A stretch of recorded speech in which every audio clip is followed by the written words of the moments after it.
What's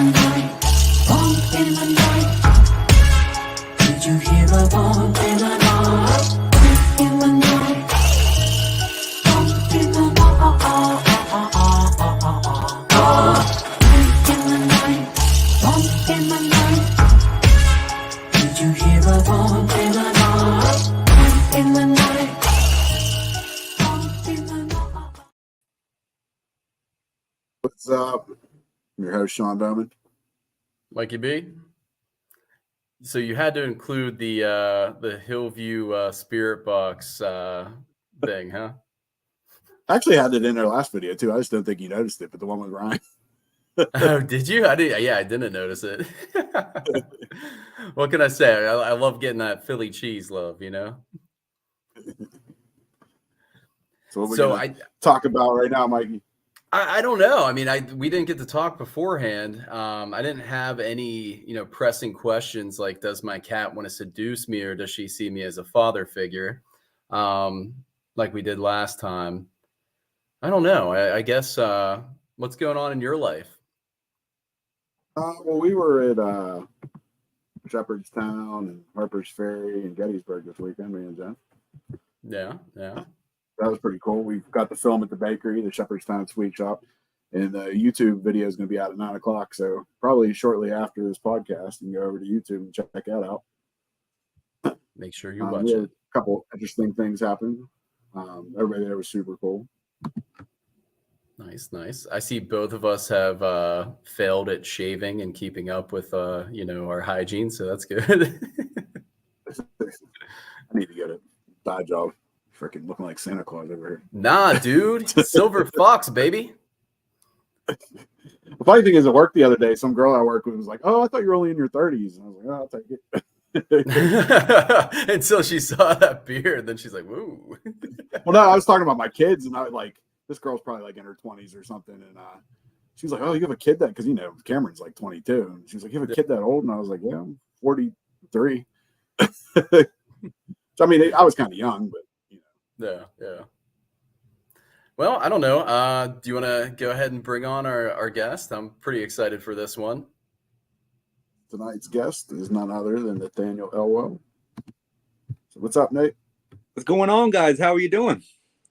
Good. Doing well. How about you, sir? Doing well. First and foremost, I appreciate you guys for having me on. I'm really looking forward to the conversation. And second thing, I absolutely love you had to include the picture of the inflatable reindeer ears with the ring. I was trying to put some type of an embarrassing picture in there. I was either going to use that one or the sumo wrestling one. Oh, I completely forgot about that. I completely forgot about that. Yeah, Sean's notorious for that. Yeah. I always try to find the most embarrassing picture of somebody. Okay, I just want to pause. Remember off camera I was telling you about my cat? She's lighting it up right now. So if you guys hear any like shaking noises, it's definitely the cat going. Blame it on the cat, Mikey. Yeah. Oh man, that's rough. But anyways, Nate, tell us a little bit about what you do in the field. So, I actually do quite a bit. I have two different paranormal teams. One of them is the Southeastern Ghost Research Association out of Alabama, where I am actually from. So that team right now, I have someone else running it, but all things in the background come through me. So basically, it's a referral team at the moment because I don't have anybody down there that's actively investigating, but that is in the works to get that team back up and out in the field. And then up here in New Hampshire, I have the Newport Paranormal Society. I also do YouTube videos where I test paranormal applications and TikTok videos where I find random videos that people send me or find on the platform, and I break them down and explain why they could be natural and not paranormal. Yes, and this is why I'm so excited about tonight's episode, because one thing Sean and I always argue about is the validity of the ghost phone apps. And as soon as I started looking at your videos, I was like, oh, man, I can't wait for this one. It's going to be good. You know what? That should be a good conversation. What's that, Sean? You admit that a lot of them. It's like you admit that you get a lot of shit from that. Too. I will admit that, we've had some cases where, things did come through that were very, very hard to debunk. Actually, we can even talk about them and see if you can if you ever did research on the particular apps, if you would have a perspective. If I've tested the app, I mean, I'll be more than willing to give it a shot. Okay. Sean, what app was the one from Greenville Manor? Well, the one we use the most is that Spirit Talker. Okay. Is that one that you're familiar with, Nate? Spirit Talker is on my list for season 2. It's actually the second video I'll be putting out. Oh, okay. Okay. So we won't spoil the video, but if you could give the perspective, was that the one that said my son's name? So it said, what did it say? Infant, then Leo, which is his kid. And then as I called Mikey on a walkie-talkie because he was in a different part of the building, it said father as I was on walkie-talkie with him. So 3 things right in a row, which was kind of crazy. And his family was with us too because it was a public hunt. So like his family kind of freaked out about it too, you know? So the only way possible that I could think of that you would get the name of your child through an application would be one of 2 ways. Either one, you allowed access to the device from the application. So maybe the application pulled the name randomly out of a text message or something. You know, apps do sometimes have that capability. So that's always a probability, or could be coincidence, or really could actually be paranormal. Spirit Talker, I can't give a perspective on it yet because when I do my app test, I never open the app before I test it. I open it and I learn the app as I'm testing it because I want to kind of put in the forefront the user friendliness of the application, because that's a major selling point for me. It's got to be user friendly, but it also has to somewhat function in a paranormal manner.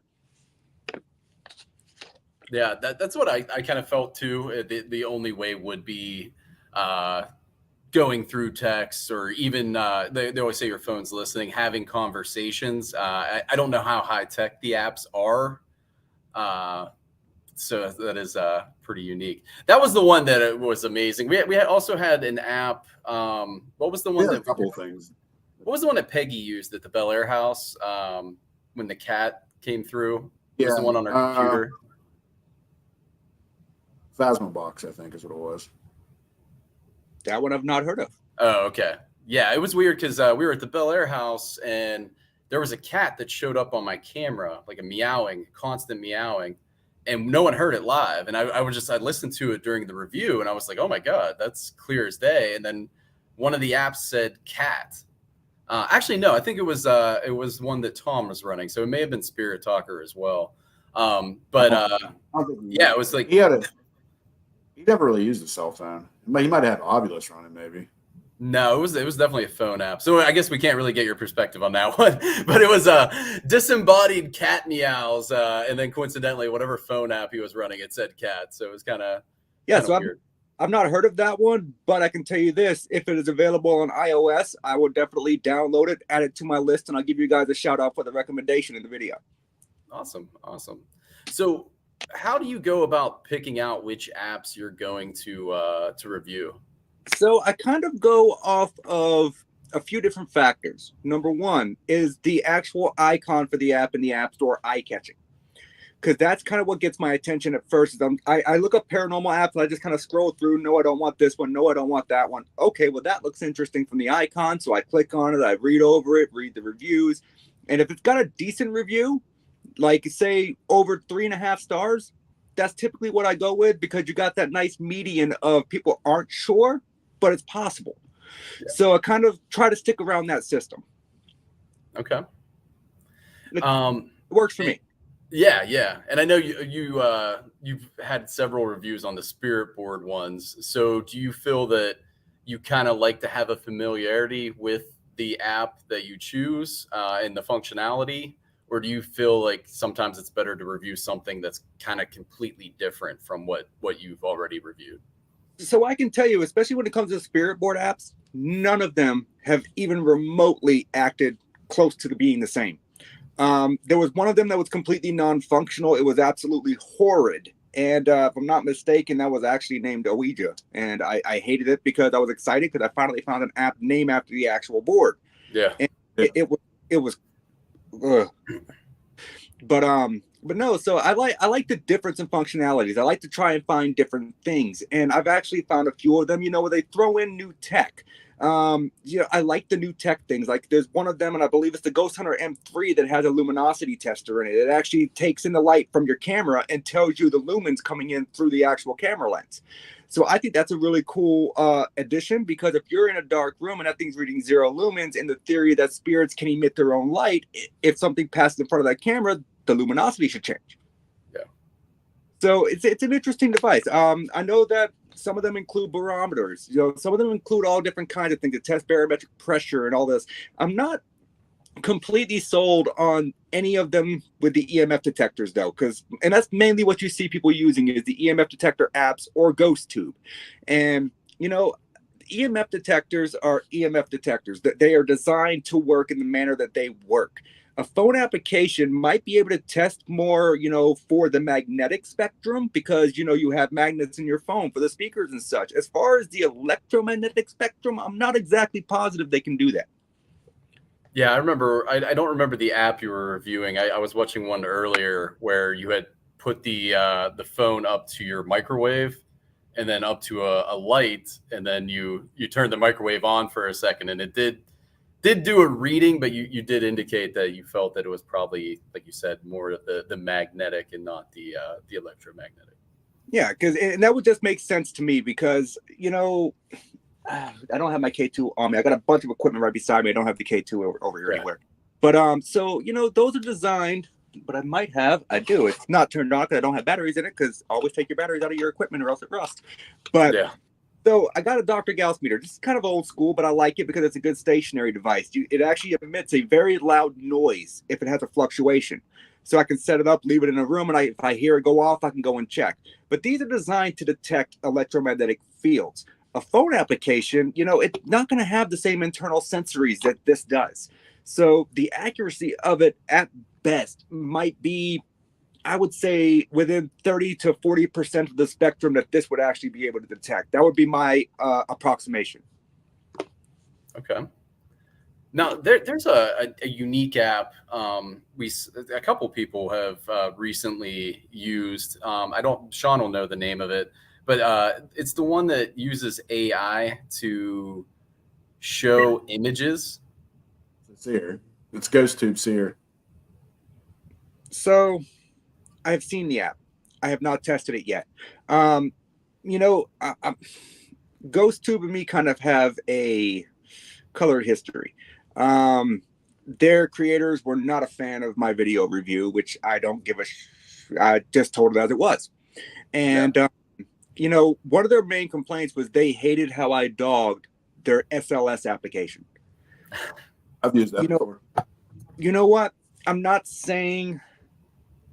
Yeah, I am saying the SLS application is crap. Yep. I don't trust it because, for one, your phone does not have a structured light setup that would be required to use that. For two, I don't really fully trust SLS cameras as it is. I've never really been able to use one. I am in the process of working on building my own. So nice. Hopefully I'll have that done. I'll actually be able to test one out for myself, because from what I see on TV, when I'm watching it and this little stick figure appears, I can look behind and be like, well, maybe it's mapping the shadowing on the wall that's mixed with the dimensions that are coming out from a doorway or something. So, I'm not completely sold on that, but I can tell you that when I was using the SLS app, I had a figure appear in a jug of water that was on my counter. I was half tempted to take a screenshot of it and sell the jug of water on eBay as a haunted object. Nice. No, that's I've used the SLS app a couple of times.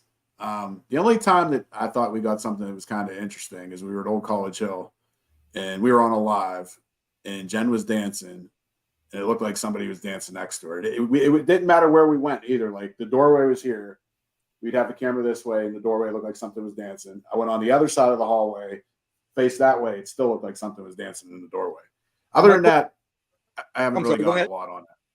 No, I said other than that, I haven't really got a lot. But that was the only thing that I thought was kind of intriguing. So my question would be, if you recall, so was the shadow that was, or whatever this figure was that was dancing, when you switched sides, right? Did it remain on the same side, or did it switch sides of the room? I think it was the same side, but I'm not 100% sure. Okay, I was playing off. Like, it was like it was in a doorway. It wasn't okay. room. Going off like the we were process down of the maybe, hallway. I was going off of the thought process of maybe it was mapping her shadow based off the ambient lighting. Well, she wasn't always in the video. Like, she would be in the video, she would dance, and then she would move, and we'd tell it to dance, and like you'd see something dancing. And it seemed like it was responding to us too. So, and Ryan, I don't know if you know Ryan O'Shea, but he's very intelligent. He's a guy that does a lot of our filming stuff. Like he thought it was something too. So it wasn't just me believing phone apps like Mikey wants to believe. Well, I mean, like it's a phone app. Like that's one thing on an SLS camera, which I agree with Nate. I'm not really sold on those in general. But how do you know it's not just putting images in there? How do you know it's even using mapping technology? It's just so hard to trust the phone. To what we were saying, though. That's what I'm saying. Like if you have something and you're saying, "Oh, can you raise your right hand?" and it raises its right hand. How's it going to do that without it being something? I don't know. Like we're telling it to dance and it was dancing. So I don't know. I've seen other shit map in before and it'll just like it'll be an object, but it actually looked like it was dancing. I don't know. The whole phone aspect, because I have a coworker who watches like really shitty reality TV shows, and he'll talk about it, and we're just like, dude, no one gives a shit.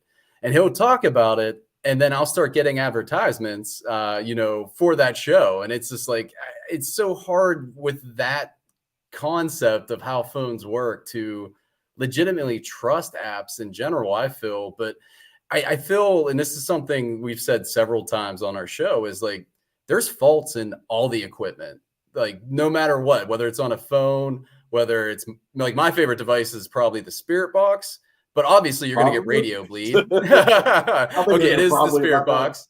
It's the S Box from Ghost Stop too. That's probably my favorite. But I mean, you got to weed through the radio bleed, and if it's hard to like really tell, like, is this a legitimate response? Unless it's very clear. I mean, sometimes you get the very clear electronic voice phenomena, but at the same time, it's like, even if it's not like very clear, but you're listening to it, knowing what question you asked, are you wanting that response that you feel that you're hearing through there? And you can have someone else listen to it and it's the same, they'll say something completely different on the responses. So it's really like a lot of times like when you like, oh, listen to this, and like I don't hear what you're hearing. Well, a lot of the times you don't put fucking headphones in either. That's what it's like. Here, Sean, it's a whole new world. Headphones do help sometimes. I don't know, the way you call me out on apps, I feel it's like the same way with the radio. It's like there's a lot of shit on here that you hear that I don't. Yeah, no, I agree. I think in general, a lot of things are subjective unless you're having like we had at Loveland Castle where a camera gets knocked over. Like unless something like that happens, like it's really hard. Well, even like the Walter thing and Let's Play It Like Shawnee, like that shit was like definitive. Yeah, like you could tell that's what it said. Yeah. But how do you feel about like non-phone app and non-EMF reading devices such as like the Spirit Box or anything else? So I feel like it's all based in theories and hypothetical situations. To be honest, I have an SB7. I have a crystal pod actually that was made for me by Lauren Hellikinson. I love it. And I've got a few other things, but to be honest with you, I feel like it's all hypothetical. There's so many different variables that can set these equipments off. Like if you take a REM pod and you push a button on a walkie-talkie from about 10 feet away, a typical REM pod, then that thing's going to go off. And I've seen it before, and I actually tested it with this crystal pod that I have, and it actually would not go off until I was within about 2 feet of it. But I feel like a lot of the stuff that we get is subjective, because when you go into a place and you have the mindset that it's haunted and stuff starts happening, you automatically are going to start assuming it's a ghost. It's human nature, because your device is going off based off of the fact that, hey, this place is supposed to be haunted. So when I go into a location, I prefer to go in thinking that it's not haunted. And then I try to explain anything that happens as it's happening, because I don't fully trust any device that we use, because every device has its own faults. Yeah, and I agree. Even the digital voice recorders, like how do you know it's not picking up something like just the wind blew a certain way and it sounds like a voice coming through? It's really hard, and it's really, there's just no fail-proof method, it seems like, besides you're sitting there in the dark by yourself and you see something and it happens. But unfortunately, there's no way of proving it, though, because you don't have a camera on. You're 100% right on that, because it's not like we're going into a place that's a scientifically controlled environment. You know, we're going into places that are abandoned. Things are falling off the ceiling. A lot of the places are missing windows. So, you know, could it be wind? Could it be animals? Did someone in your group shuffle their feet and not tag the voice recorder, and you're hearing what you think is a voice, but is actually physical movement? I mean, there's multiple variables, you know, and it's very difficult to tell. So I actually have a program, and I'll get you guys the name of it. I have to fire up my laptop, where if I think that I hear a voice, I run it to this program, and it actually gives me the voice back in decibel range. So I can kind of tell whether or not it's a natural sound that could be naturally occurring, or if it falls outside of the normal human frequency range based on the application, or not application, but the actual program, then maybe it's something legitimate. Yeah, so it takes a little bit of extra work to do it, but it's well worth it. Yeah, definitely send that over, because that's something. I forget what podcast that was on, but someone said, yeah, it would be nice if you could have closed captions and see what, you know, a device would think that you're picking up. So yeah, that'd be great.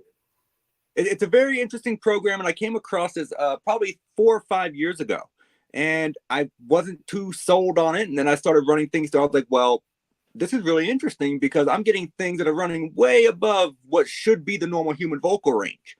So unless you're trained to sing in an operatic style, you're not gonna be able to hit the range that some of these voices come out in.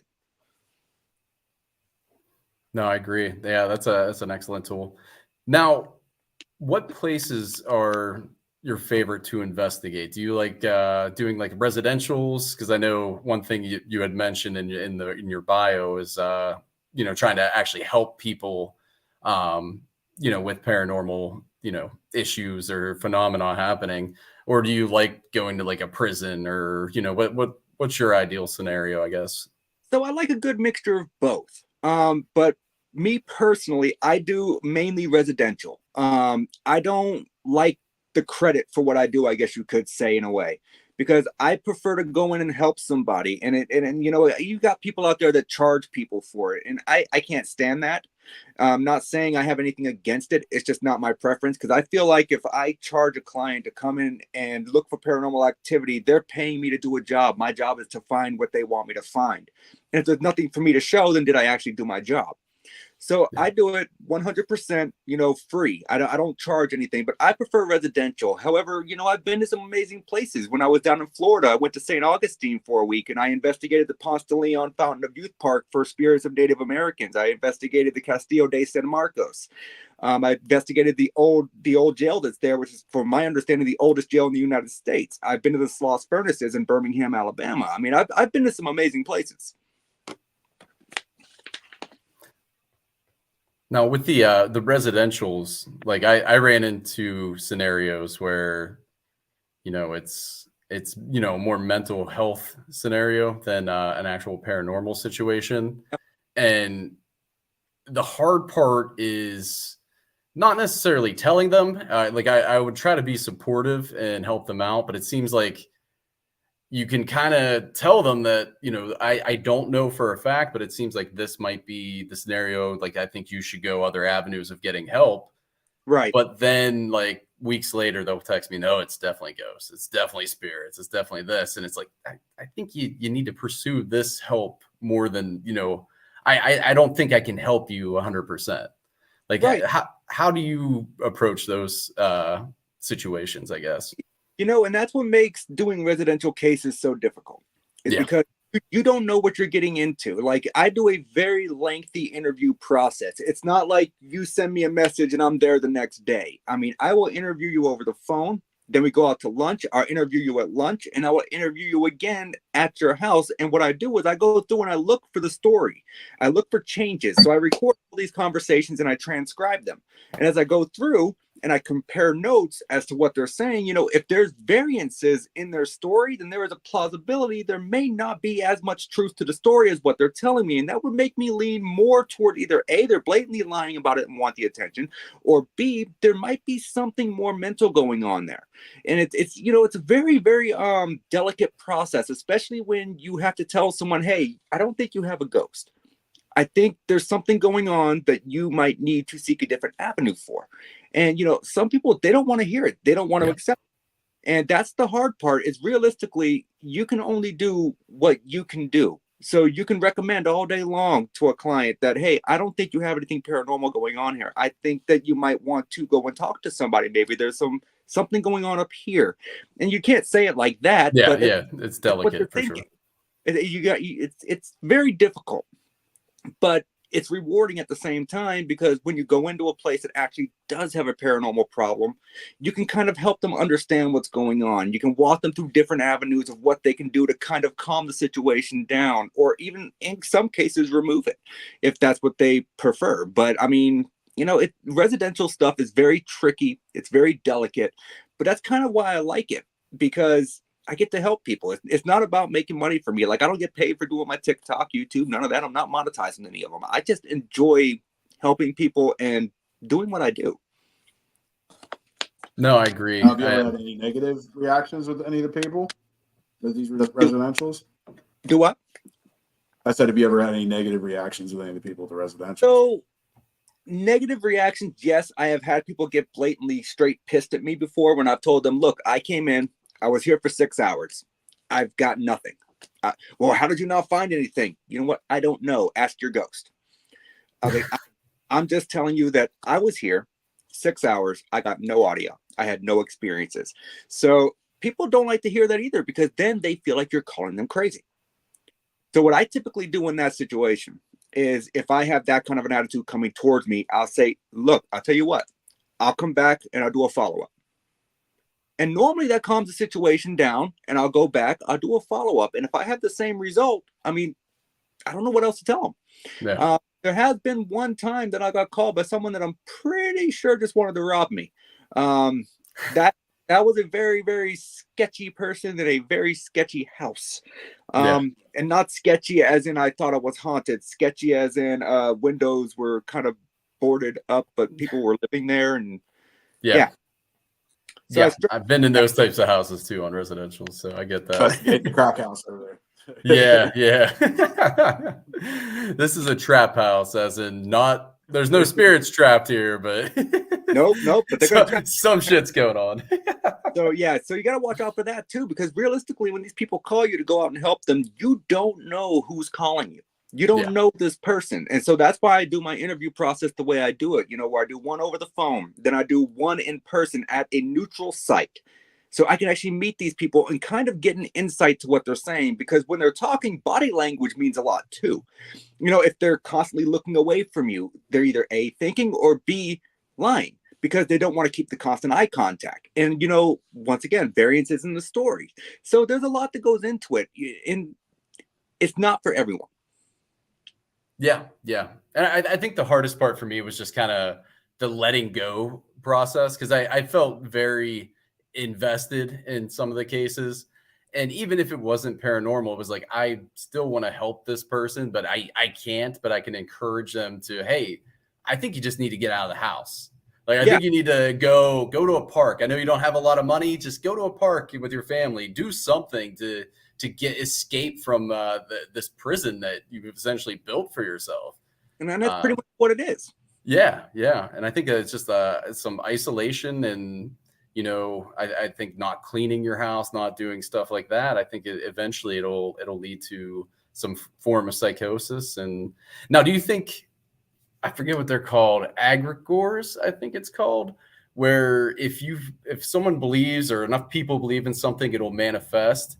Do you think is that what it's called, egregore? Do you think it's possible that people in those scenarios where it is a mental health issue, do you think if they are stuck in that mental health issue for long enough, saying like, this is definitely something haunted, do you believe in a possibility of something manifesting based on that energy that they're projecting out? So basically, you're going off of the theory of a thought form. Basically. Yes. So my opinion on that would be the same thing as when you look at a haunted object, right? Some people believe in them, some people don't. But if you put enough emotion and enough thought into an object or a place, why wouldn't it be fully plausible to be able to manifest something? If you have all of these haunted objects, like a mirror, probably mirrors and dolls are the top two that I can find most haunted objects. everyone claims they're haunted. Why? Because think about all the emotions that they see. A mirror sees every emotion from anger to sadness. We all look in a mirror every single day. But think about it. When you're staring in a mirror, say you're a depressed person, right? And you're staring into a mirror, telling yourself that you hate yourself. Think about how much emotion you're imprinting in that object. Yeah. And it's the same thing as a doll. So in my thought process here, I see no reason as to why, if someone thinks about it so much and they put that energy out into the atmosphere, that they would not, in theory, be able to create a haunting based off of their own thought energy. Basically, you're saying I need to think of $1 billion more often. I like it. Yeah. I can't guarantee you it'll work, but if it does.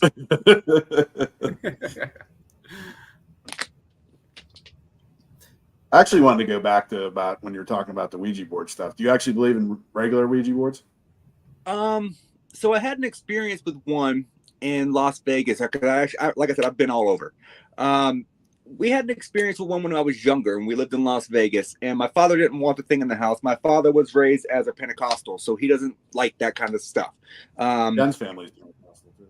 So we were using it on the concrete patio, and I specifically remember me, my brother, and a friend of my brother's were using it, and small wisps of smoke started to come out from underneath it.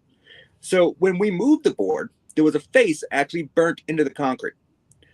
And it's one of those things that I know it sounds absolutely insane. You're probably thinking this dude's batshit crazy, but you had to have been there and you had to have seen it. Now, what transpired afterwards was my father broke it in half and then tried to burn it. It wouldn't burn. Oh, wow. Don't know why. The next morning we woke up and it was on the counter back together. We like back together, like touching each other, or back together, like fused like, completely back together. Board. Wow. He took it to the dumpster downtown off the strip. I believe it was right behind the Luxor, and he threw it in the dumpster back there. Next day we woke up, it was on the counter. And never have been able to explain it. We ended up giving it to somebody. I feel bad about that, but I personally own 3 of them. Yeah. But I keep. So do you still use them now, or have you gotten any reaction? I've actually not touched one since. So the 3 that I have were given to me by clients that thought that they had negative energy on them. So I take them and I keep them out in my storage shed, which is separate from the house, and they stay locked up. I don't touch them. I don't even really go out there and look at them. So do you have any other cursed objects? So I almost actually brought it inside. This one stays in the garage. The roommate does not allow it in the house. They're up the road. There were these people that had a funky looking clown doll in this house sitting out by the road. Now, I'm not afraid of clowns, but my brother is. So I thought it would be an awesome prank to grab this clown doll and put it in his room. So the roommate tells me about it. I go by probably 4 or 5 times. We drive by it throughout the week, and it was still sitting there. I finally stop. I knock on the door. 2 teenagers answer, and I asked about the clown doll. I was like, hey, what are you guys doing with that clown doll that's out there by the road? And I hear this old lady yell from the living room, if he wants that fucking thing, he can take it. And I was like, oh, well, now I'm really intrigued. So I go out there and I grab the clown doll. Now, when I went to grab it, it fell over. Mind you, this thing is made of porcelain and it fell face first. So in theory, if it fell face first, the face and the head should have cracked. For some reason, the foot broke. Don't know why. Brought it home. Roommate comes home and she's like, what is that doing here? I was like, well, you're the one that told me about it. So this is actually kind of your fault. And so my daughter was up here for the summer. Good to know. So my daughter was and we brought it inside while the roommate was out of town because, well, like I said, she doesn't allow it in the house. And we were running, once again, I know I discussed this with you guys when we were off camera earlier, the Ghost Hunting Tools application. So we only got 3 words through the application. Ian, which was a name, which actually was funny because I'll get to that in a second. So Ian, which is not a common name, it said sad, and it said foot. So the foot was the only thing on the doll that broke. So is that a coincidence? Maybe. So we fired up one of my other tools, the iOvolus app. And I love the iOvolus app. It's probably in my top 3 apps. It's a great app. It's put out by a company that I trust. It was originally put out by Digital Dowsing, and then the actual application was bought by Ghost Style. So they're a reputable company. And the The only thing that we got for the whole hour that we ran the iObelisk app was the name Ian. So we got the same name through 2 different applications. And I know nobody named Ian. So I know it didn't pull the information from my phone. So I've decided that the clown's name is Ian. And I can definitely send you guys a picture of it if you want to see it. But the last time I brought it in the house actually was the weekend before I went down to the Salem Paracon down in Massachusetts last year. And I had it sitting on the table when I went to bed. When I woke up, face first on the floor, chair was gone. Now, mind you, the case on this thing weighs a good 25 pounds. There's absolutely no way my cat knocked it off the table. Oddly, if it fell off the table, once again, it should have broke falling from almost 4.5 feet, it being porcelain. Yeah. But not broken. Nothing hurt. And that night, I actually had a very strange dream of a clown chasing me up the stairs from the basement. Hence the reason I now let it reside in the garage where it's detached from the house and I really don't go out there and mess with it. I do not blame you. Well, it's crazy because like we have a similar story. We were at the Ross house, which I don't know if Cindy's still on here, but Cindy was on here earlier. We were just there for a public a few weeks ago. She has a doll there called One Leg Peg. And Jen was holding her. And Jenny, this other girl that was with us, she was holding the other doll that's supposedly haunted too. But as Jen was holding the one, that's funny that the light just flickered too. As I'm telling you the story. But as she's holding the doll across Spirit, it flickered again. As she was holding the doll, it says, "I have only one leg." It said it across the app. That was pretty crazy. Interesting. Yeah. So very few people know about Ian. Very few people have even seen him because, I don't want to be. I like just went off completely. Yeah. Apparently doesn't like us. On that or what? But. Yeah. Sean's notorious for getting attachments. That's okay. He didn't like me talking about it or something. I don't know. I used to have a toy that sat over here in the corner of the room that no longer sits in here because almost every podcast the toy would go off. Oh, really? Yeah. So I no longer leave it in here. It's downstairs in my son's playroom where it should have been in the first place. I'm not even not in here. But yeah, so very few people know about Ian. Very few people have ever seen him. I wanted to bring him to the Salem Paracon, but I also didn't want to be labeled as that guy trying to capitalize on haunted objects. Yeah. So I'm not a firm believer in haunted objects, to be honest, even though I've had these experiences with this object. But I can say that one, it freaks me out. I don't get freaked out very easy. Now, did you ever think about going back to the residence you got it from to see if they have an Ian that's related to them, or maybe even where they purchased the doll? So I know exactly where they purchased it because it has a state of New Hampshire antique sticker on it with a QCR code. So I was actually able to figure out where they bought it from. So I contacted the company and they had nothing to say on it. They did say that the house that the doll resides in was not an original part of the doll. So someone built a house for this doll to live in. Once again, I find that a little creepy. But I did go down and I attempted to talk to this lady a few times, but I've never gotten an answer at the door. But then again, I work a lot of hours. I build bridges, I work 10-hour shifts. And normally when I come home, there's no cars in the driveway. So I'll get to it eventually because I really do want to know. Yeah. Because there's got to be a reason that I got that specific name. And I actually use it. I take that back. I pulled it out for Halloween because I use it in my Halloween decorations. Nice. Yeah, you don't have to worry about it getting broken if it keeps falling off shit and not breaking. I'm telling you, and I tried to glue the foot back together. I can't glue it back together. I've tried ceramic glue. I've tried porcelain glue. I've tried super glue. It will not go back together. Yeah, it seems like maybe a child that maybe fell in an accident, not necessarily even died, but it was a traumatic accident and it just projected into that doll potentially. Yeah, or it's all coincidence. Who knows? Until I know more history on it, you know what? That's all speculation. It's all up in the air. Realistically, we don't know. Yep. Plug the USB light into the computer, try to get some light here. There you go. Yeah, I was wondering because as you were messing with your camera, Sean, it seemed like the pictures in the back were moving. I'm like, I hope that's him messing with the camera and it's not some shit moving Yeah, I was everything. trying to find the port where I could plug it in at or whatever. But you know what? Plus side though is if that was something messing with the pictures in the background, you would have caught it on camera. Yeah, exactly, exactly. So there's that. For sure, for sure. So I saw somebody earlier post this in the chat, and I did see a little bit about this. You want to talk about this? I'm reading it now. Sorry. No, that's okay. Oh, well, I appreciate that.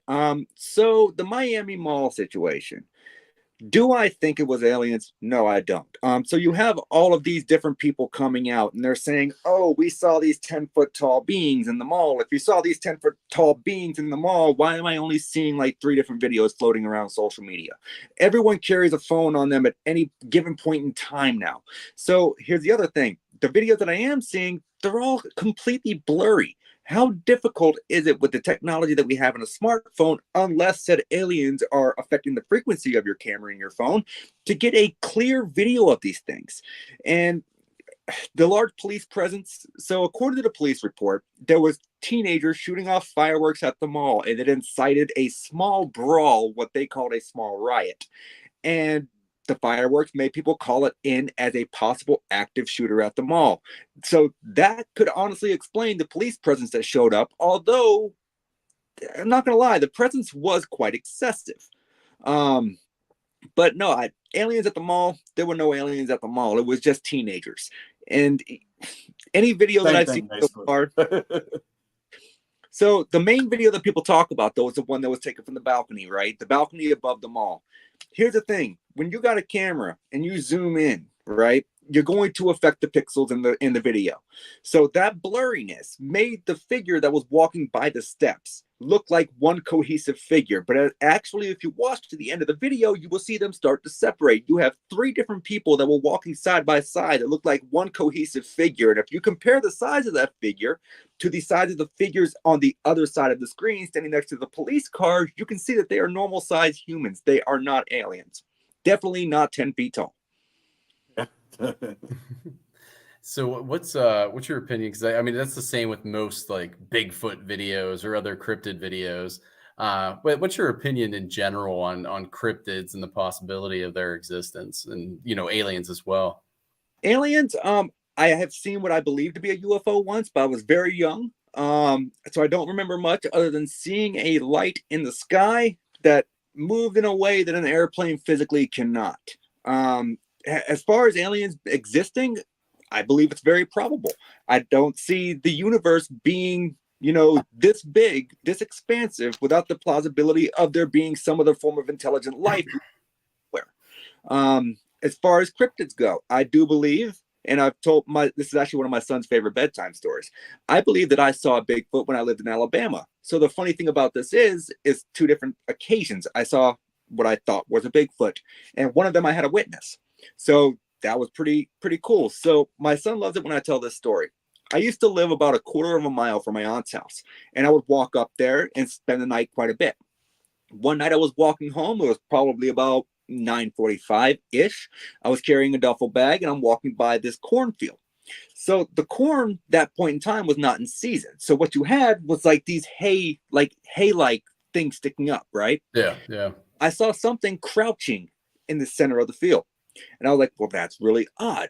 And I wonder. So I started walking towards the field, and it started walking towards me. I'm like, okay, well, if I can see its back sticking up, I don't know what that is. So I dropped my bag, I kicked heels, and I ran back to my aunt's house.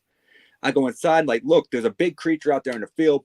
I don't know what it is. So my Uncle David had this like 10,000 candle watt. Like it was a huge one of those like floodlights. Yeah. Pulled it out. He shined it out into the field, and we saw a figure stand up on 2 legs and walk about 200 yards off into the woods. And it was definitely massive. So was it a Bigfoot? Maybe. Was it a bear? I don't think so, because I've never seen a bear walk that far on 2 legs, unless it was probably trained in the circus or something. And I don't believe a random circus bear running around the woods. So the second time that I saw it, I was with my ex-wife. We were driving back from a small town named Dothan, right? We go over this bridge, and we get about half a mile down the road. She pulls over. She looks at me. She's like, so I don't want to sound crazy or anything. I said, okay, what's up? She said, did you see the Bigfoot standing by the bridge back there? I said, I actually didn't want to say anything because I didn't want you to think I was crazy.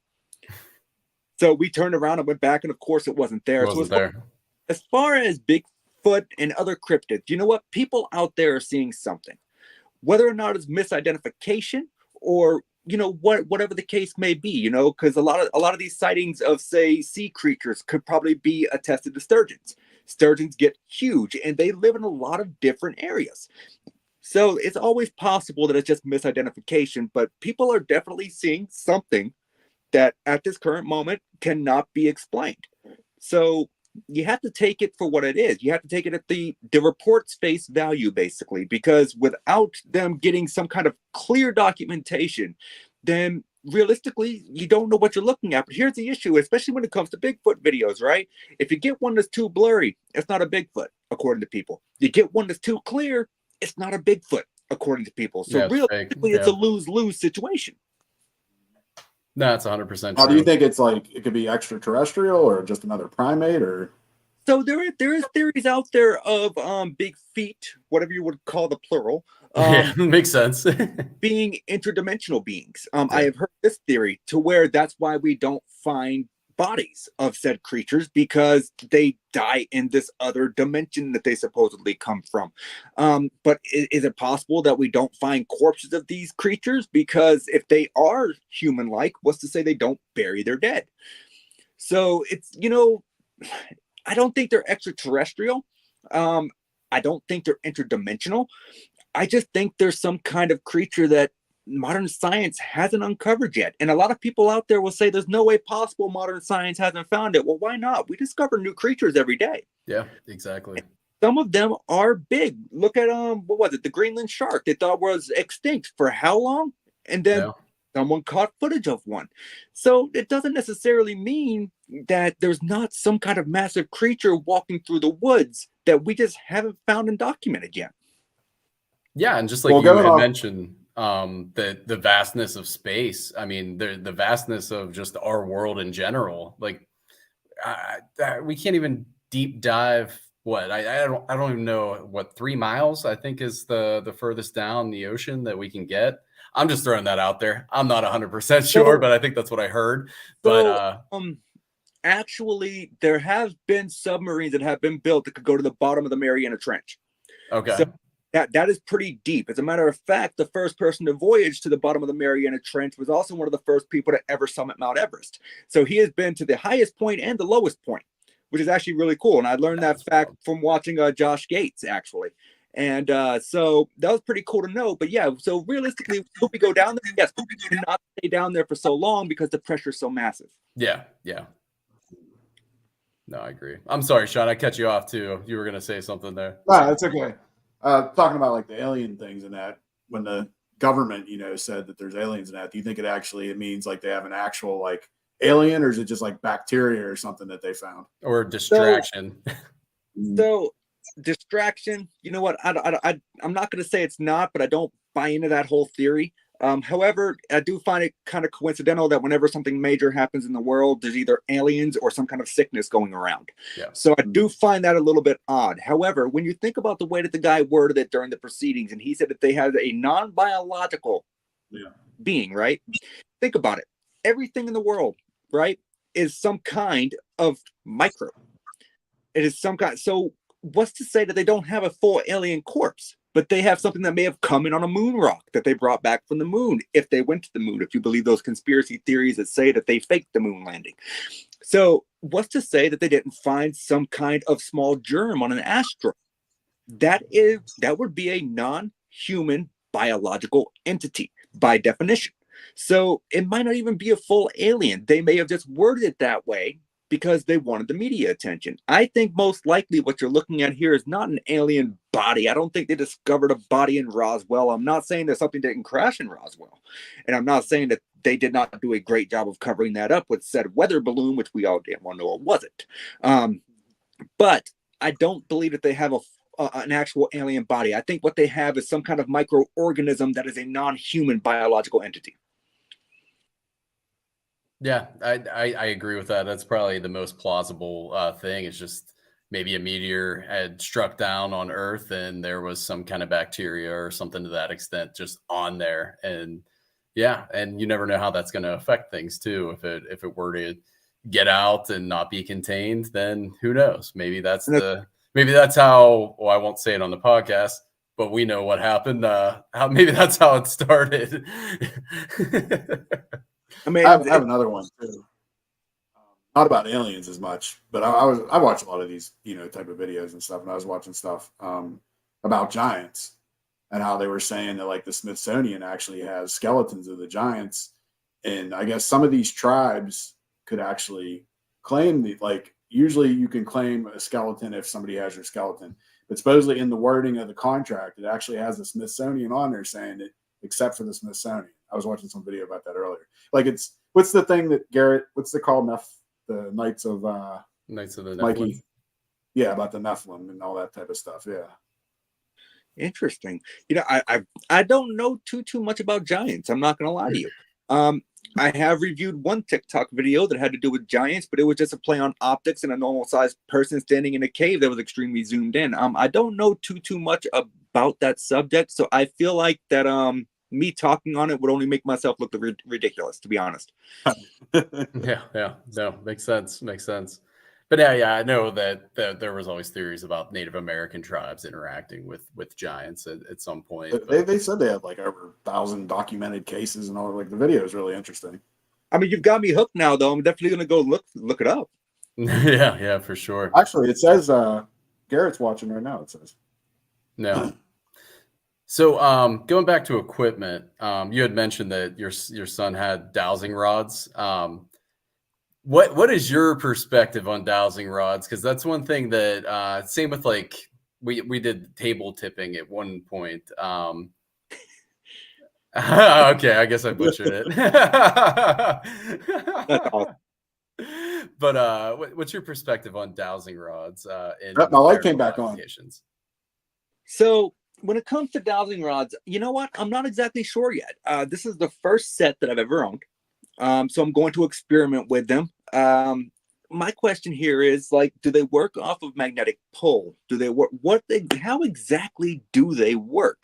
Unfortunately, the set that I bought did not come with any form of instructions. So this is going to be a me trial by fire basis thing here. And I'm just going to kind of see what they do. My opinion on them, I think I've seen enough videos that people seem to get relevant responses from them. And my cat's scratching at the door. That's not a ghost, guys. But so I've seen enough videos where I think that people get relevant responses from them. The cross for yes, widen for no. And could they be manipulated by holding them in your hand? After holding a set in my hand physically, I will tell you that absolutely they could be manipulated by the movement of your finger. They absolutely could if you know what you're doing and you do it right. Yeah. So I guess that will be one of my videos that I'm going to have to do at some point, is showing people how you can fraudulently use dowsing rods. So looking forward to making that one once I figure out exactly, how to use them properly, because once again, I'm not going to do anything that I don't know much about. So I want to make sure I understand them fully. And I want to make sure that I can put this video out in an educational format to where it doesn't offend people who are all about dowsing rods. Yeah. Well, one thing we want to try during an investigation, we just haven't had the opportunity because I think April's the only one in our team that has dowsing rods.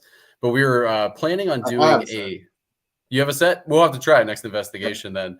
Well, actually, that time when we were doing the spirit talker with your family, with Leo and the infant. Oh yeah, they had somebody the was using dowsing rods at the same time. Yeah, that was going on. Yeah, but I think to eliminate the bias of the person that's doing them, listening to the questions, an idea that I had was to do an Estes method with the spirit box and the blindfolds, but also have the person holding the dowsing rods. So they you can ask them questions. They can't hear what you're asking. They can call out what they hear through the spirit box, but they can also, not have an unbiased usage of the dowsing rods as well.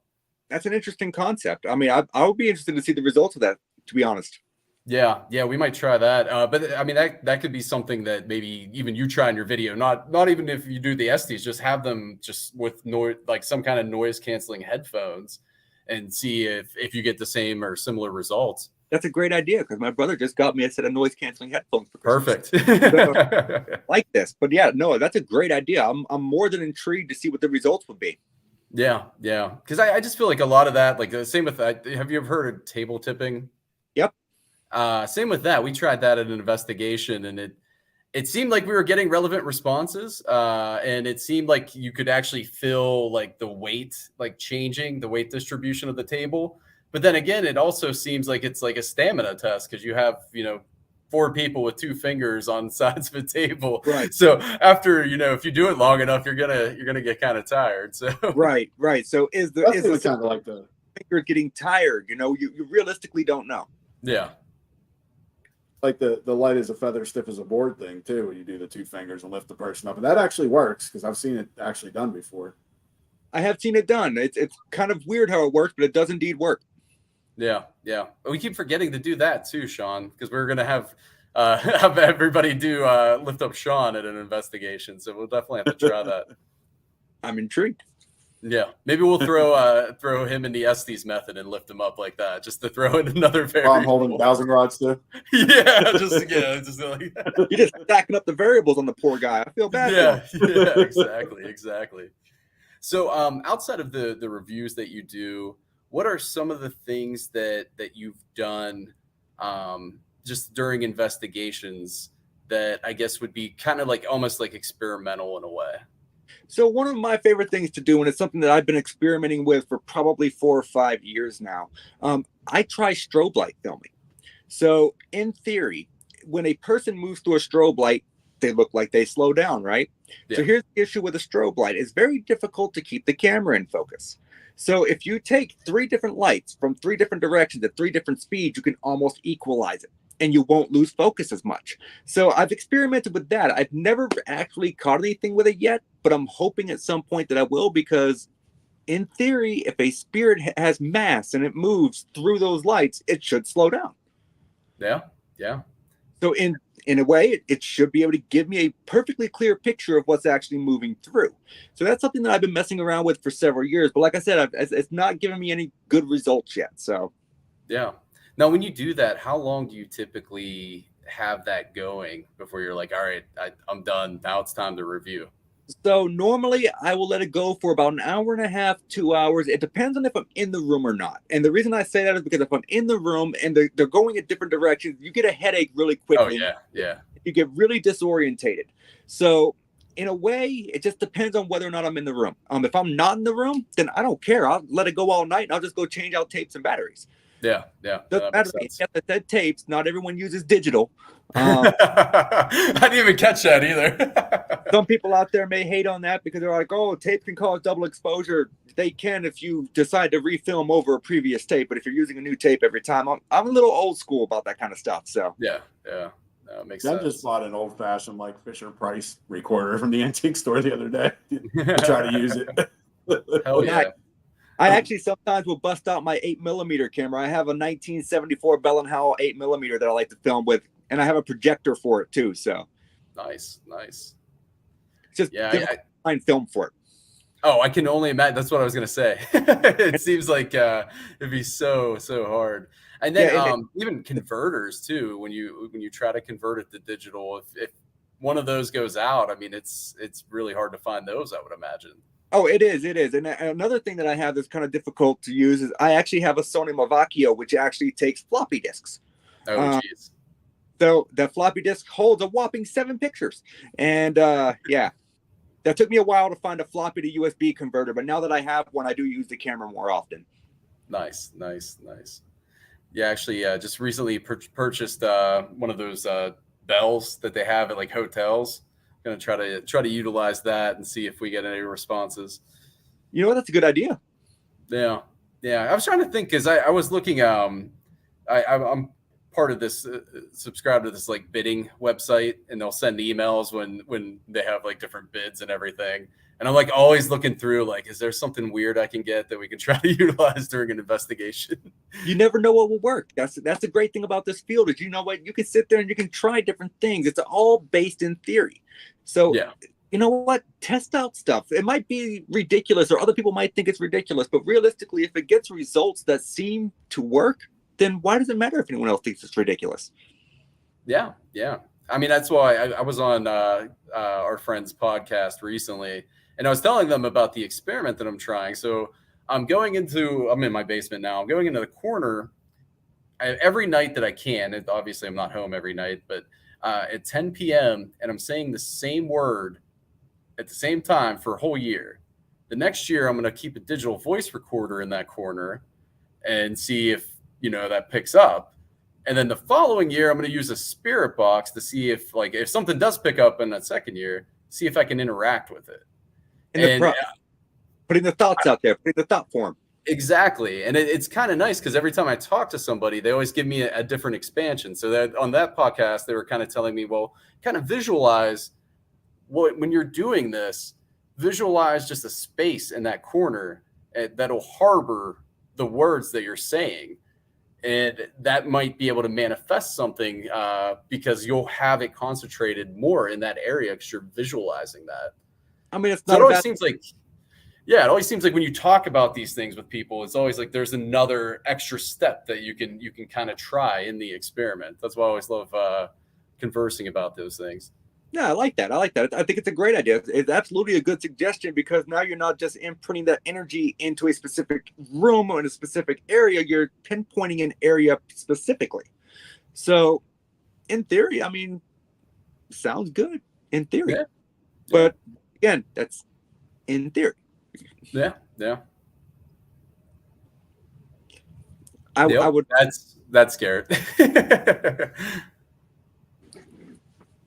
Now, Sean, do you have any experiments that you're doing? I don't know about experiments, but I do have a video here I'm going to show real quick about promoting our thing at 9:00. Fair enough.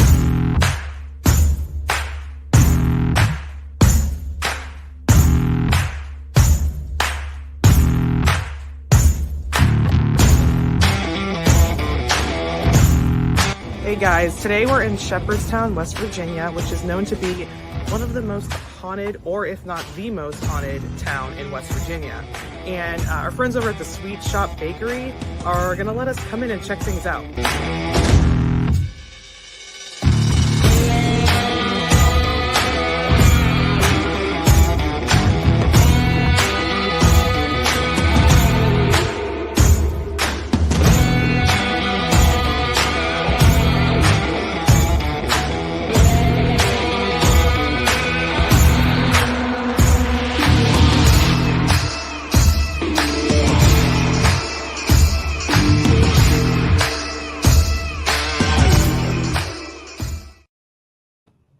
That was actually one of Lauren's REM pods in that video.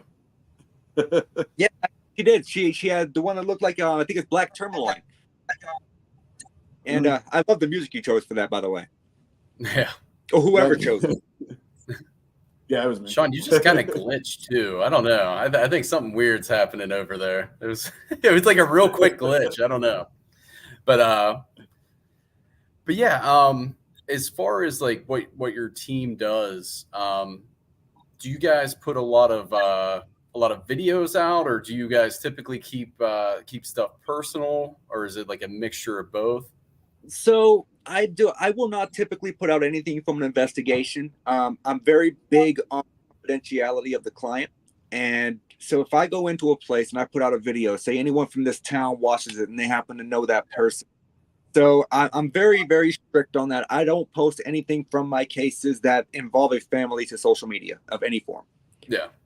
No, I respect that. But when you go to like a different non-residential location. Yeah, absolutely. You will. Yeah. I feel like you kind of have to. Yeah. So I do that. Matter of fact, what we were talking about earlier before we went on the actual show, when I was telling you how we went to Medfield State Hospital or running that app test. Yeah. So when you said you were watching some of my videos, you will actually see a 6-part video on there of me testing that app at Medfield State Hospital. So that whole thing is actually captured on camera. Oh, nice. I will definitely check it out because I was so interested when we were backstage.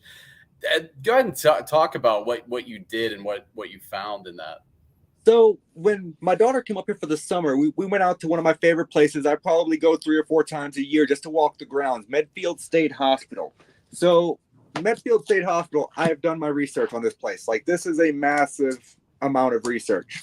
And we were testing an app called the Ghost Hunting Tools app. It's one of my favorite ones to use, and it sounds like you wouldn't even be interested in it. I know, but trust me, if it's any app out there you download, you have to at least try this one out and give it a legitimate try.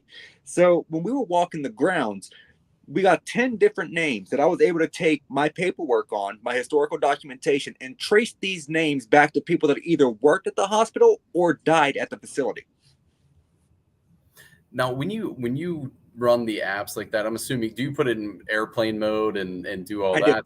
Okay, yeah, to prevent any. Yes, I always put it in airplane mode, and I never allow them any access to my phone. When it pops up and it says, do you want to allow access to this? The only thing I allow access to is microphone and camera if needed. Yeah. But I always say, no, do not track, no access to anything else. So it kind of, not saying that it cuts off all communication from my phone device, because let's face it, it probably doesn't. Yeah. But, I try to take every precaution possible. Now, when you're testing an app that does, almost like an Ovilus or Spirit Box type of application, have you ever run into doing those preventative things, but still getting evidence that comes through that you feel was from your phone? A few times. So there is a few apps that I've run, and they seem to have repeated words, and all of them are either religious based or threatening. If you ask me, if you run an application and you're repeatedly getting those kind of responses, that's just the application, I guess you could say, trying to get you riled up, making you think there's something evil in your house. You know what? I've been investigating the paranormal for over 16 years, and I've never encountered a demon. I've encountered some not so nice human entities from time to time, but never a demon. So anytime you see that, I'm not 100% believer in that. As far as pulling it from my phone, I can't say I've ever been able to physically prove it. But there have been times that I have questioned whether or not it's actually pulling information from my phone, because, and I don't remember which application it was. If I can remember, I'll send you a message and you can look at the video, because it is in season 1, where it was pulling words specifically out of a conversation that I had with someone else earlier in the day. So I'm pretty sure that was pulling from my phone. Can I say concretely, you know what? No, I can't, because I really can't prove it, but it's too much of a coincidence for me, and I'm not a believer in coincidences. I'm assuming it was a text conversation. It was. Yeah. Because I always wonder too, like, okay, say you have a conversation with somebody on the phone, not through text. You don't have the app on your phone, but you download the app, however many days or whatever afterwards. Is there any possibility that conversation is somehow stored in your phone? Because I know like Facebook listens and everything, and that app is able to grab that data from that conversation. I wouldn't think that's possible, only because realistically, once you're done with a phone conversation and you hang up, the only thing that should be left on your phone should be the log that, hey, I called somebody. Yeah. I don't believe it stores the conversations anywhere, and I don't believe it would be physically or electronically possible for an application to pull from a previous conversation as far as an actual over-the-phone voice conversation, unless you're using voice to text. Okay. Well, not necessarily that it stores the conversation, but I know like I was saying earlier with like Facebook or something, it'll pick up a conversation that I had with my coworker. Like, I should not be getting advertisements for the TV show The Challenge. Okay, I don't know where that information's stored, but is it possible wherever that's stored that the apps could also get into that database? So I see what you're getting at now. Is it possible that an app could pull information from applications that are already on your phone as far as conversations that you've had? Do I think that's possible? Yes, I do think it's possible, because those apps that you put on your phone, that they come from a database, and that database, especially if you hit the yes, I allow you to track my application, it's going to track the application, because if that application has ads, it's going to kind of go off of the key points, things you say, things you look at. And that's what kind of ads are going to pop up. So do I think it's possible that an application could pull from a something like Kick Messenger or something like that, where if you're using a messaging app of any form, could it pull in that information? I don't see why it wouldn't possibly be able to. Yeah, yeah. It's just so weird because I know like Facebook has an algorithm, YouTube has an algorithm. I'm assuming these apps could possibly have an algorithm as well. And you would think that's very possible. One of these days, I think I'm just going to say to hell with it and become an app designer so I can kind of better understand the internal workings of them. But yeah, I absolutely think it's very, very plausible that an application can pull from some form of other application on your phone as far as conversations. Yeah, yeah. I'm not saying it's not plausible because I believe it is too, but the thing is, why? Like, why would you go to all this effort just to like read someone's text message or do something? Like, I don't know. It just doesn't make sense to me. Like, you're getting a free app. Why put all that work into it? Well, yeah, I can understand that standpoint. yeah. Well, I mean, with the free apps, do they typically, I don't run them myself. Do they typically have advertisements? Because I know the one video I saw, it had an advertisement for like a cheap like airplane game, or it was like a fighter jet or whatever. So I'm assuming like if the app is deemed effective by the user, then they would, go and say, hey, to their friends, like, hey, you should use this. And even though the app's free, it'll still be generating advertisement revenue from just word of mouth and not new people downloading. Now, see, I'm not sure. Some of them I know definitely have ads, but I don't think all the ones I have ads on them. I'm not positive about that though. Go to some free ones that don't have ads. Yeah, they are few and far between, but there are a few of them. And if you notice, as you said, you've watched some of my videos, there's advertisements in my videos. Why? Because I don't cut them out. And I don't do that because I want to show people how the applications work, what you're actually getting, like physically. If I show you an application, you go and download it, but I never want showing any ads popping up and you're constantly getting ads, you're going to be like, well, what the hell? This dude lied to me. Yeah, yeah.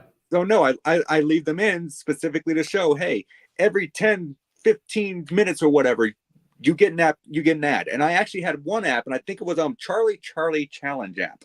And that application, every single time you had to reset your pencils, you had to exit to the main screen of the app. For one, that was already annoying enough. Yeah. And as soon as you did that, an ad would pop up. So after that, you go to enter back into the game to ask another question. Another ad will pop up. So you were literally getting 2 ads just to exit and enter the game because that's how they had the game designed. Interesting. Now with those advertisements, because we know, like, I keep going back to like Facebook and all that with the algorithms and targeted advertisements. Did you ever notice that you would get advertisements that seem specifically targeted to you, or similar ones that you would see on other social media apps or any other apps that you run on your phone? So a lot of them do seem to be quite similar. And to be honest with you, a majority of the ads that I've seen, and it's weird because I don't play any of these games. So a majority of the ads that I see on free applications or any application paranormal wise that I've downloaded are those cash grab apps. Okay. Like you play a game for so long and we're going to pay you money on your whatever, and you're probably never going to get that money because you have to play it for so long to get it. But yeah, so I don't download any of those. So as far as where those apps come from, as far as those ads, I realistically can't say. But I have noticed a trend that a lot of the ads that you do see are for that particular style of application. So, is there a trend there? Maybe they have some kind of deal in the background to where, hey, we'll sponsor your app and we'll help you build it if you put our ad in, but they can afford to do it because so many people download those apps thinking they're going to get free money. There's no such thing really as free money. Yeah. Yeah. So it's not necessarily targeted. Like 50 cents or something. Yeah. And it's not necessarily targeted like the advertisements you see on social media where correct you feel, yeah. So, okay. So it's kind of generic advertisements, probably based on like a demographic study of who's going to be using the apps. Oh, it's people that are, going to be on their phone downloading apps. So we'll put, gaming apps and different other apps. Yeah. So that makes sense. Yeah. So it doesn't seem a targeted app like what you would like ad wise as far as what you would see on Facebook or something like that. And I've even seen Facebook pull up some weird ads for me, and I'm like, I would have never looked that up. Why is that here? And granted, we have some strange conversations at work, so I mean, yeah, exactly. Yeah, so that might actually push away from the idea that the app is listening to your conversations and whatnot, as opposed to the social media apps and everything with targeted advertisement. Yeah, the advertisements that I've seen definitely do not seem to be targeted at me, for sure, because like I said, I have no interest in that stuff. So Yeah. I don't believe that it's a targeted ad. I just think they're random ads that they put in. Okay, that's kind of selling me on these ghost apps a little bit. At least I know they're not listening to my conversations. Because that's But one they're thing I always wonder too. If they have like a GPS locator where they can kind of tell where you're at, and I know normal advertisements wouldn't care if you're at a haunted asylum, but since this is one that's designed for people interacting in those locations, then it's possible that they would. so I'm not so I would not be positive on this, and I'd have to look into the legality of it. But I do not believe that they would actually be able to trace your GPS location without you giving them the approval to do so. Yeah.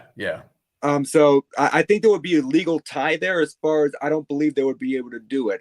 Like if you download something as far as like, oh man, Radnautica, for example, you have to give them access to your GPS. You have to physically click, yes, you have access to my GPS, so you can do this. So without them putting out that notice saying, hey, we're going to track your location, I legally don't think that they can. Okay. Interesting. Okay. That may have been my favorite comment on the podcast too. I don't know if you saw it, Nate.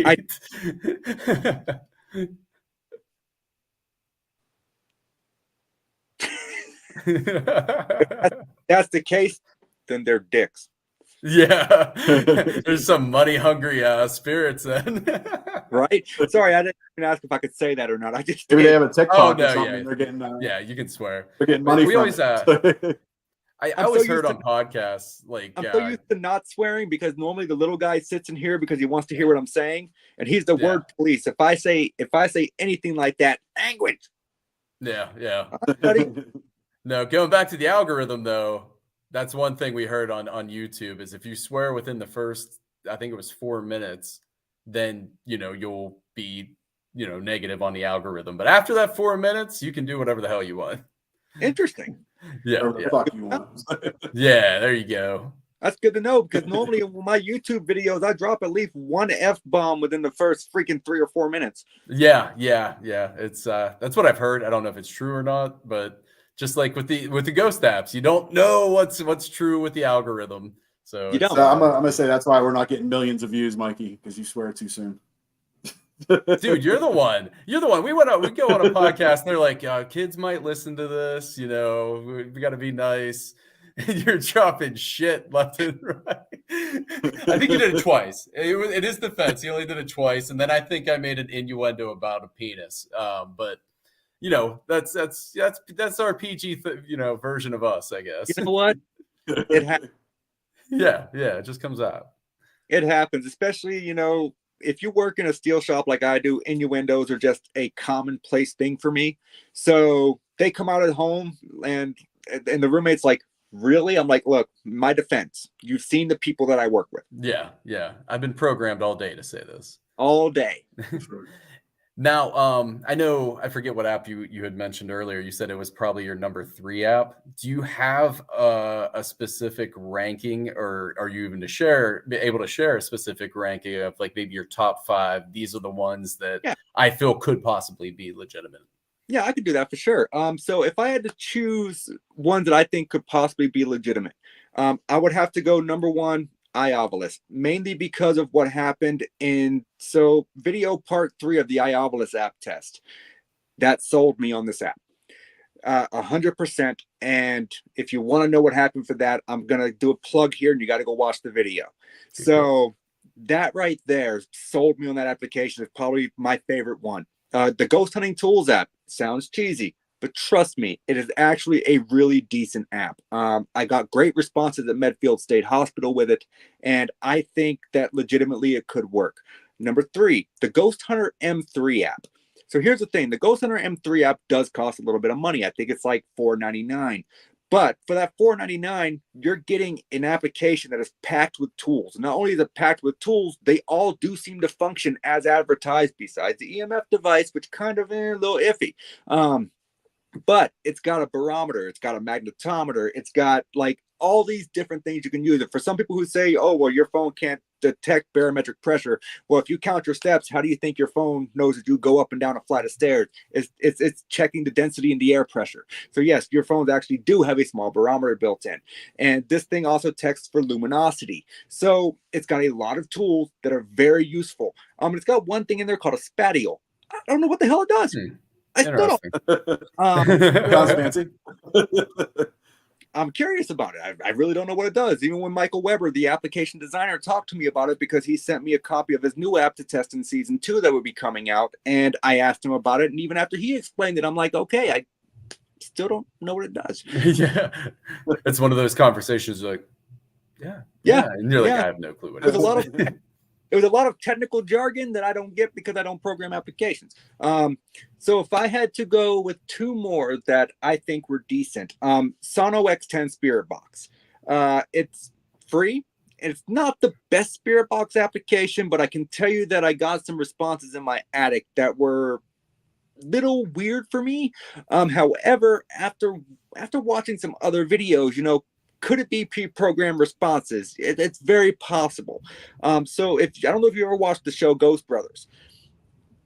Sean does. I don't really watch too much paranormal stuff. The application that they run on that show is the Sono X10 Spirit Box. It's a decent app. As far as number 4 goes, or number 5, this would be number 5. That's tough. To be honest, I'm just going to stick with the top 4 because I don't want to sit here and think for too long. Yeah, no, makes sense. So that would be my top 4 out of probably the 19 apps I've tested on my channel so far. Yeah. Now, do you use Necrophonic at all? I have tried Necrophonic. I did actually review Necrophonic last year. My thoughts on it are like this. I think it's an interesting app. Do I think that the responses coming through, as far as them being phonemes that are put together to calculate words? Maybe. I will say this: stay away from the DR60 sound bank. The DR60 sound bank on that thing is absolute crap. I am not a fan of DR60 recorders to begin with. So I stay away from that. Don't use it. It just does nothing but muddle the responses that you're getting. However, utilize the reverb section, because when you utilize the reverb section, you actually can hear the voices a little bit clearer.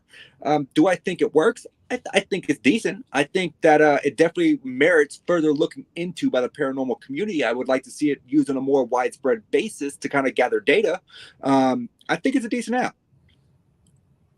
I know a lot of people. I have the Necrophonic too. I know a lot of people have Necrophonic. It's very popular. That's why I was wondering. Yeah, it's one of the most popular apps out there right now. It is. It's a decent app. I'll be testing EchoVox this year, and I've heard EchoVox, in a way, runs off the same algorithm that does. I don't know yet because I've not even seen a video of it being used, so I don't even know how it works. So we're figure that out when I go to test it, I guess.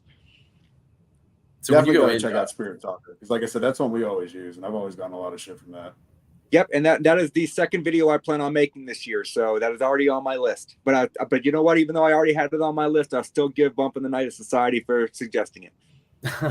Well, appreciate that. Now, when you go in, you say you try to avoid seeing videos of it being used. What other techniques do you use to try to avoid a biased opinion on an app? So that's a kind of like a multi-layer question there, because for one, you have to go in with the mindset of being neutral. You can't go in with the thought of this is either going to work or it's not going to work. You have to test it and take the results for what they are. It's very difficult to be, and this is the issue that we have with apps. And so many people out there in the paranormal community are biased against applications because they come on your smart device, right? If you think about it, almost any device out there that contains any form of sensor can, in fact, be manipulated by what we believe to be spirits. So with the amount of sensors that are within your cell phone, why would it not be fully plausible that a spirit can modify these sensors within your phone to give you these same results that you're receiving from the physical equipment that you just can't hold in your hand? Preach. I say the same shit all the time. That's exactly how I look at it. Is there's so many sensors within your phone. There's actually an application. I don't know the name of it. I tested it last year, but it goes off your touch screen. So if your touch screen gets touched, it gives you a notice. So, there's so many sensors. It would, for me, people who have biased against them are just always going to be biased against them. They're not going to believe them. They're not going to test them. Regardless of the results that you give them, they are going to sit there and tell you that they don't work. Yeah. Mikey, And now, yeah. Sean, don't even say That's my that. nose there, Mikey. Yeah. Don't even say that, because I said we have gotten good responses from them. It's very hard because, I mean, I don't use it personally either. So it's like, I can't give a valid 100% opinion one way or the other. But I feel like the difference between you and a lot of the people that show the bias towards these devices is you're actually at least open-minded enough to take the time to say, hey, maybe there's something to this, not just automatically dismissing it as being a malfunction within the device. Yeah, and I think that's, like I said before, I think that's all paranormal equipment. I mean, you could go in and say, I don't like the REM pod because it can pick up, anything. It can pick up, I've heard even having 4G or 5G towers nearby could, affect them. There's so many different variables that are there. So I will say that I believe in the possibility of most things. I just can't concrete say one way or another if something works. And I can't do that with anything. Even the Spirit Box, which was my favorite thing, or a digital voice recorder. There's still faults in all the equipment. Right. So going back to your original question, though, I got off on a pig trail there. I have a bad habit. That's okay. When I get to talking and something pops into my head, as I told you guys, I just go with it. Yeah. So to remain unbiased, I try my best to avoid watching any videos involving said application that I'm going to be testing, because I don't want to see what other people experience. I want to experience the app for myself. Number two, I don't fire up the application and use it until the day of testing. I never open an application until I hit that screen record button and I start testing the application, because I want to show the user friendliness. And, there's multiple ways that I do it. So it really is like a multi-layer question, but that would be my number 1 and 2 things that I do to try and remain unbiased when doing these tests. Yeah, because I feel like there would be at least some degree of not necessarily research on the app, but even just hearsay. If someone gives you a recommendation like, oh, you should try this app, I got this crazy response and this crazy response. Like, does that create a bias at that point? So I don't believe it does. I've had many people contact me with suggestions for applications, and I've tested their applications, and I've had several of them that just did not work for me. Yeah. I'm not saying that they didn't have their experience with it or what they're claiming to have. I have to take the experience at face value. Yeah. So as far as a bias on it, I don't believe it does, because I don't per se want to believe everybody. And I'm not saying that to be mean. Okay. I'm saying people will tell you things because they want, they want their moment. They want you to shout them out. They want you to do this. They want you to do that. And I just don't try to let it affect me. Like, I don't even read the reviews on the applications. Like, when I go down through, I just look at the number of stars that it has. If I see it has 3.5 or above, that's typically what I try to go with, because that tells me it might be a better application. Yeah. So I don't believe it when someone suggests an app and they tell me their experience with it, that it affects me as far as my testing process, in my opinion. That's a good way to do it. That's a good way to do it for sure. Now, do you read on, like, how do you know how to use the app, I guess, ahead of time? Do you read any directions or anything, or just kind of roll with it? You would be shocked how many applications don't have directions. Oh, really? You would be highly shocked. I would say probably 50% of the apps that I tested last year did not have applications or instructions whatsoever. And so I just kind of had to wing it. And, I find that works out good for me anyway. So I try to stray away from the instructions unless there's something that I absolutely just cannot figure out. If I absolutely cannot figure it out, then I might go to the instructions. Now, in almost every video for an application that has instructions, I will go to the instructions page and I'll scroll down through and I'll tell them, if you want to know what it says, go and download the app, or pause it here and read. But I don't take the time to actually read it in the video in most cases. Okay. That's a good way to do it. Yeah, because I imagine, like, even if it has instructions, most users probably aren't going to read them ahead of time either. So it makes sense. I don't think that there's some apps though where it would be really, really, really helpful. But yeah, I don't think most people are going to take the time to read it anyway. They're not. Most of these people out there that are downloading these apps, unless you are like, you know, us who investigate the paranormal, they're downloading these things for jump scares anyway. Yeah. They're them to entertain their friends, which is why most applications have to put for entertainment purposes only on their description, because they can't guarantee you're going to have an experience. And most of these people that are downloading these, they're downloading them to give their friends a good little jump scare and freak them out. So, you know, it is what it is. Yeah, that makes sense. Now, so I mentioned, I think I can't remember if we were on the show or you know, off air about the EMF video, and you did a lot of research on that. Do you have any other videos that like similar to that where you're actually talking about, you know, the energy that we're interacting with potentially, or you know what I mean, more like an in-depth rather than a review of like how to you know, use an app, or also your, you know, reaction to a video? Do you have any more of the like I guess scientific type of videos out there? So I actually do have 4 or 5 that I've actually written scripts for. I just have not actually sat down and filmed them yet. So the main reason I didn't was that video didn't seem to be too popular. I honestly thought that it would have taken off a little bit more than it did, because I felt like I packed in a lot of information. But that's the thing about packing in information. It can also bore the audience. So I think I kind of took a big L on that one, as far as not the information that I put out, just the way I presented it. So I kind of learned from that. And after doing so many more videos now and doing my TikTok and stuff, I feel a lot more comfortable in front of the camera now. So I feel like I can actually sit down and maybe present the next few videos in a way, you know, that's a little bit more eye-catching and a little bit more interesting. And I'm getting better with editing now, so I can add things in and I can remove things. So, you know, yeah, I do have 4 more that I have already written scripts for. I just have not filmed them yet.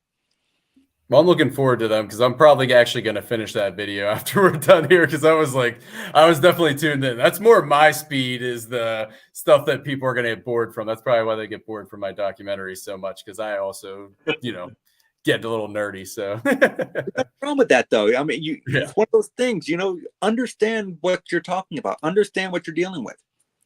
Yeah, no, I agree 100%. But I'm glad you're still pursuing that that direction as well, because that's what interests me. That's the thing too. A lot of people are interested in different things in the field, so it's good that you do a variety of those. And that's the same with our team. Like Jen, obviously, she's the social media presence. She's I mean, we're all kind of jokers, but she's in the forefront on that aspect. You know, Sean kind of does a little mix of both. Me, I'm probably more on the nerdy Stand here and side. look pretty. Yeah. He's our looks, you know. He's got that big gray beard going. So we do have Calves, you know, Mikey. what's that? The calves. Calves. Yeah. One time we were at Hillcon a couple years ago, so I always rip on him. We were walking out. He's wearing shorts, and this girl just looked at him and was like, "Oh my God, your calf muscles are so hot." Because he's got them tree trunks. So I was joking, saying, "You got them baby naked calves." But it's good to have the variety, though. I agree, because not everybody wants to watch the, "Oh my God, what's that? Oh my God," you know, like not everybody wants to see that stuff. I'd rather. Right. I like to keep the variety, only because let's be honest. You turn on YouTube, you turn on any TV right now, there's a good chance it's going to be some kind of paranormal show floating around somewhere. It's very difficult to create content that is eye-catching in a saturated market like the paranormal is right now. And I think that's where a lot of people, you know, they give up on it, because they think, hey, I'm going to make a few videos and I'm going to be an influencer and I'm going to be famous. Yeah, no, it doesn't work that way, because it's very difficult to put something out in a market that is overrun with content right now. You have to work at it. You know, you have to take your time with it. Don't give up on it. I mean, yeah, I put out one video that I thought maybe didn't get enough views, but that doesn't mean I've given up on the idea. It just means I haven't circled back to it to see how I can improve it. Yeah, and it depends on what it has to do with the time of day and algorithms and all that stuff too. Because there's been videos we put out, it'll get like 100 views, and then we delete it and put it out at a different time and it gets 2,000 views. And I've noticed well. And it depends on your motivations too. I mean, I'm not really the influencer type. I'd rather just, you know, experience some cool shit and, you know, report it and do it goes wherever. But yeah, it just really depends on what your motivation is and what your audience's motivation is. Like, do they want that? Do they want the jump scares and all that stuff? And a lot of people just want to see like what an actual investigation's like without having to fabricate shit. So that's true too. I have a friend of mine at work I've been trying to talk into going out with me this year because I would like to book Rolling Hills Asylum for a night. And he's like, yeah, I'll go if I can bring a bandolier full of flashlights. I'm like, what, are you afraid of the dark? You're like 40. He's like, no, I'm afraid of what's in the dark. Okay, that's valid. Yeah, that's fair. That's fair. That's fair. But so I was trying to do that, and he I think I've got him this close to going. I think I'm just going to give him and tell him, yes, bring the bandolier flashlights. I don't care. Yeah, exactly. That's why I have a coworker. It's the same thing. Always this close. One time I actually brought my spirit box into work because we used to work at an old Westinghouse building, and there were some deaths there and whatnot. And I think this kind of pushed him back from not wanting to go on an investigation because I did get a couple of responses through the spirit box. He's like, nope, well, let's get out of here. So now he's kind of coming back towards the, at least going to a public or something. You were a Green Man or something. Who was with you at Green Man? You said somebody. Oh, my friend Ryan. We always joked that his last name was Macropolis. It's not really his last name. I met him in college and my roommate in college. I was like, yeah, my friend's Ryan's coming over. He's like, Ryan who? I'm like, Ryan, I don't know, Macropolis. So I took him out. He had just broken up with his girlfriend at the time. I took him out to a place called the Green Man Tunnel, one of those urban legend places that, aren't necessarily real, but there's definitely energy there. Right. And I had the spirit box going, and I thought it said Mike through the spirit box, which is, I was like, oh, it said my name. Can you say his name? And it said clear as day, Macropolis. And he's like, oh no, we're leaving. No way. And it's weird when you think about that too, like the experiences that people have when the paranormal. It does one of two things. It either drives them away from it or it drives them to understand. Yeah. Excuse me. I ran out of water. Might be it seems like too, it's not just like get the backwash. It's mine. Seems like people that are involved in the paranormal also become like addicted to the paranormal, True. It really is kind of an addiction, and I'm not sure if it's the trying to understand what's going on or if it's the adrenaline rush that comes along with it. Yeah, and I think that goes to your motivation too. Like, do you want to pursue it and try to look at it in a scientific way, or do you want to just have it say your name and have fun? Like, right. Which anything's fine. I mean, like, I don't have a problem with, if it is, you just want to have fun with it, then, have at it. But, I kind of want to. I know, even with like our previous group that we were in, Celestial Oddities, Jen wasn't part of the group at the beginning. And she used to always be like, oh, you're always doing this shit, or, it's this and that and everything. Meanwhile, she's way worse than I am now. It's all every 24/7 she's making videos or something. Yeah. And then especially like people from the outside too, like my brother and my kids will be like, oh, that's all you talk about is paranormal shit, I mean, I have no I do the same thing. I'm that awkward guy at the family party that everyone avoids because if you come and talk to me, it's good. I'm going to talk to you about something that has to do with ghosts. Yeah. No, I always get the opposite. I always get people coming up and talking to me about it, and they want to know, oh, what happened, at this location? I saw you were there, and I'm like, yeah, can we talk about like, I don't know, football or like something else? I was really sad to see Detroit not getting the Super Bowl, by the way. I actually was too. I was really, I'm not a fan of the Lions myself, but I was very sad about it. I was rooting for them, but 24-7 at half. Like, how do you blow that? Yeah, see, I'm an avid Bengals fan, and I've never been to Cincinnati, so I don't understand how that happened. But I'm an avid Bengals fan, so I kind of feel like an underdog rooting for another underdog. Yeah. Well, now the Steelers are the underdog, so we still made the playoffs more than the Bengals did. That's because Joe Burrow got hurt. Yeah. I agree. Joe Burrow, like he's the heart and soul of that team right now. Not again, don't get wrong. Jake Browning didn't do all that bad. No. But, he's no Joe Burrow. Yeah. However, I I really think hope like Flacco with the Browns or whatever. Flacco stepped up for the Browns. Yeah. And he's almost like, what, 40?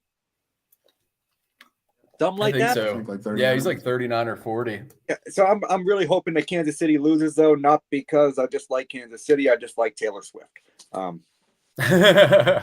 Yeah. Plus, you don't want another Patriots dynasty in the making. So No, that. You ever notice that Patrick Mahomes looks like he has a groomed poodle on his head? yeah, it definitely does. Like, I don't know what's up with that perm. I don't know. It seems like a lot of kids are doing it nowadays too. I see it. The guy lived next to a basketball field and a football field, and I see at least 5. Cameron kind of had that hairdo at one point. Yeah. Now it's just like straight throwing, but yeah, he kind of had that hairdo with my son. Yeah. The thing is, though, I can't cheer for the 49ers because they get another ring, they're going to be tied with us or whatever. That's So, true. I know. I got to take the Chiefs. Valid point. It's a valid point. Yeah. But I'm not going to lie. I would like to see Brock Purdy get a ring only because I think he would be the first Mr. Irrelevant to ever win a Super Bowl. That is true. So that would be interesting just to see that. Not a fan of the 49ers either. So really, I'm not a fan of either one of these teams that are in the Super Bowl right now. But I'm going to watch. Yeah, why couldn't it have been like the Lions and the Buccaneers or something, or not the Lions and Buccaneers, but the Lions and I'm trying to think of an AFC team that I don't hate. There's not many of them. Not for me anyway. Anyone in my conference is out. Period. Yeah. Let's go Lions and Buccaneers. Somehow they meet in the Super Bowl. With that because I hate Baltimore. Yeah, exactly. Yeah, I mean, AFC didn't beat Miami. Lions and Miami would have been good. Yeah, that Miami would have been a good game. Yeah. But yeah, I love football season around here because it gets interesting. My mother's a godforsaken Dallas fan, and my brother goes for Green Bay, which doesn't surprise me because I feel like he might be packing things. So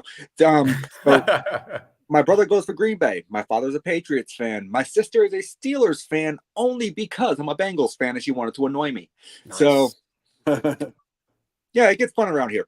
Yeah. Sounds so like what is like, I guess you would be New England up in that area? Is that what? Yeah. The team I'm like maybe an hour and a half from Foxborough. Oh, okay.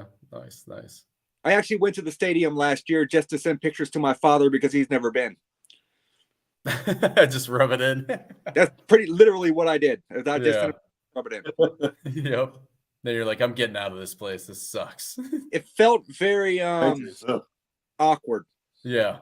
But I did not know that at Foxborough Stadium, they actually have their own little Foxborough Hall of Fame building there that you could actually go in and tour. Oh, really? I thought that was pretty cool. But we were there for we were right across the street because they were doing this thing called Jurassic Quest, and my son is a huge dinosaur guy. And that's came to Pittsburgh before. Yes, you could go through and see all these full animatronic dinosaurs and stuff. And so we were across the street, and my roommate, technically ex-girlfriend, weird situation, not gonna get into it. So she was like, her mother was like, hey, do you want to go see Foxborough? I said no. And she was like, well, you don't want pictures to your father? I said, I like the way you think. Let's do it. Yeah. So yeah, it's definitely a nice stadium though. Isn't there a stadium where I think it's Jimmy Hoffa, they had to excavate the end zone? Was that Chicago? They claim he was buried under the Giants stadium. Oh, Giants, that's what it was. Yes. So I think he's probably in concrete somewhere at the bottom of the ocean. I don't think they're ever going to find him. Yeah. But no, as far as that goes, yeah, there was claims he was buried underneath the home side end zone at the Giants stadium. That's where it was. Yep. I remember seeing that on a podcast. Yeah, so that's true or not, who knows? Yeah. I don't think they're ever finding that. The chance of them finding him or like the chance of them finding DB Cooper. It's probably never going to happen. Yeah, agreed. That's one thing we always wanted to explore. We actually almost had a case, but it fell through, is just unsolved mysteries. The one case we were looking at was a girl that went missing in the, I think it was the late 80s, Sean? Yeah, I thought it was early 80s, but it was in the 80s. It may have been early 80s. Yeah. And they were thinking that the father may have done it because he had a patio poured out. Oh, it was the stepfather. The stepfather, yeah. The stepfather and the neighbor did patio work the day after she went missing. So they were thinking that maybe, That's a They little, buried the body under there. Yeah, yeah, yeah, that's a little suspicious. yeah. But that's something I want to get into is this unsolved mysteries, but not the Jimmy Hoffa, because I feel like if you did Jimmy Hoffa, there's a chance that someone that's living that may have Went on been down. involved in the case may kill you. Oh yeah, absolutely. And there's actually a pretty cool unsolved thing up here. We actually had our own serial killer here in the town that I live in, and he was called the Green River Killer. And back in the 1980s, he killed 6 people and dropped their bodies by the river, which I live no less than a mile from. And yeah, so they never caught him. Interesting. Did you ever try That's to like going that? back to that. Sorry, Sean, go ahead. I was saying, going back to that case that Mikey was talking about too, it wasn't just that girl. Like, there was somebody on that street that I think he murdered his girlfriend, threw her in the woods. Like, this whole street, the whole neighborhood's really bad to begin with. It's a real shady area. But yeah, there's numerous, because the person who contacted us was saying, that they thought their house was haunted. So could it be that girl? Could it be somebody that was murdered on the street? Like, there's different variables that could have been somebody on that street, Right. And just those types of cases, I'm just like, oh, there's a mystery to solve. Let's get it. Like, almost like a Scooby-Doo gang type of thing. But that's always what I'm looking at. Like, a lot of people, did you say serial killer? A lot of people. I'll shoot you a DM afterwards and I'll explain. A lot of people like to investigate like the asylums and stuff, and like the prisons, and it's like, yeah, that's all fun, but I always like the places that have some kind of mystery to it, where it's like, yeah, we don't know exactly what's here, but there's definitely some energy here. Right. Yeah. There's a place over here, a Laconia State School. There's a hall there that's called Blood Hall. So a lot of people are like, oh, it's called Blood Hall because it's haunted. No, it's called Blood Hall because it was founded by Mr. Blood, who was buried in the Blood Cemetery no more than like 3 miles from the school. But people claim that place has a weird energy, which is odd because nothing documented ever happened there that was bad, like no deaths, nothing like that. But people claim it to be haunted. Yeah, yeah. And the same with the urban legends. I saw that was something that you explore as well as the urban legends. So I look into them. Yeah. And that's something I do too, because it seems like I talked to a historian before when I was deep diving into one of the urban legends here in Pittsburgh. And he kind of said that the stories you'll see are borrowed from other locations. And then also a lot of them come from pop culture. Yep. So I always felt like those places, like, they do have energy there for whatever reason, but it's not tied to the actual story. I mean, sometimes it's tied to the story, but a lot of the times it's not tied to the actual story that you hear. Yeah, and urban legends, they've been around for God knows how long. And here's my thing with urban legends. It's like the urban legend of Crybaby Bridge.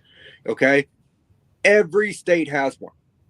I promise you, every state has a Crybaby Bridge where some lady was left on her wedding day and drowned her child and then killed herself. I have not seen a state yet that did not have a version of this story. So that kind of, Gettysburg has one. We were just there on Sunday. Yeah. So it's actually kind of odd that I would bring that specific example up then. But so, with that many stories floating around in every single state, let's be honest, is there legitimacy to it? The story itself, probably not. However, that does not mean that there's not energy in that location that, people are drawn to.